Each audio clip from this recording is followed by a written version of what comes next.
एक ऐसे समय में हमें ढकेला जा रहा है जहां बार बार आकर हमें अपनी एकजुटता को पहले से कहीं अधिक ताकतवर तरीके से असर्ट करने की जरूरत बढ़ती जा रही है।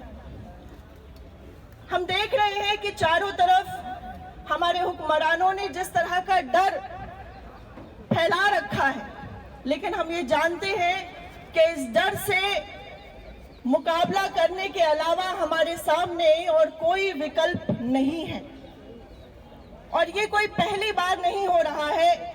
इस तरह की स्थितियों को हमने कई बार अपने सामने इतिहास में और अपने सामने भी देखा है, लेकिन इस समय जिस तरीके से हमारी केंद्र सरकार इस तरह की हिंसाओं पर जो उनका रुख है, उससे साफ जाहिर है कि उनकी मंशा क्या है।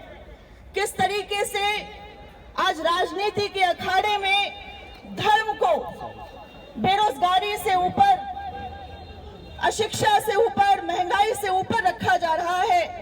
किस तरीके से हमारे मुस्लिम भाइयों और बहनों को, हमारी छात्राओं को तरह तरह से उनके अस्तित्व को, उनकी आइडेंटिटी को, उनके ऊपर हमले किए जा रहे हैं।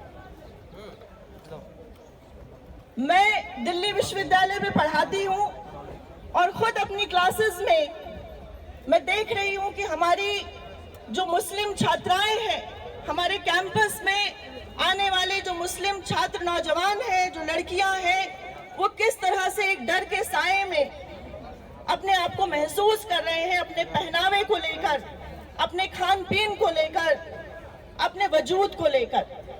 तो आज ये जो गैदरिंग है, यहाँ जो हम लोग इकट्ठा हुए हैं, हम ये बात और ताकत से कहना चाहते हैं कि ये डर हमें मंजूर नहीं है। इस डर को अब हमें दूसरी तरफ शिफ्ट करना होगा। उन हुक्मरानों की तरफ इस डर को मोड़ना होगा जो आज तक इस डर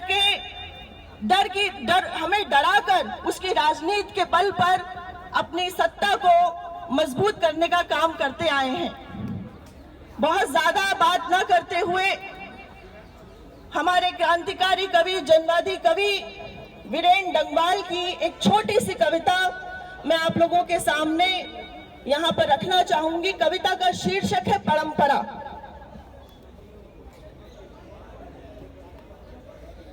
वीरेंद्र डंगवाल कहते हैं, पहले उसने हमारी स्मृति पर डंडे बरसाए और कहा, असल में यह तुम्हारी स्मृति है। फिर उसने हमारे विवेक को सुन्न किया और कहा, अब जाकर हुए तुम विवेकवान। फिर उसने हमारी आंखों पर पट्टी बांधी और कहा, चलो अब उपनिषद पढ़ो। फिर उसने अपनी सजी हुई डोंगी हमारे रक्त की नदी में उतार दी और कहा, अब अपनी तो यही है परंपरा।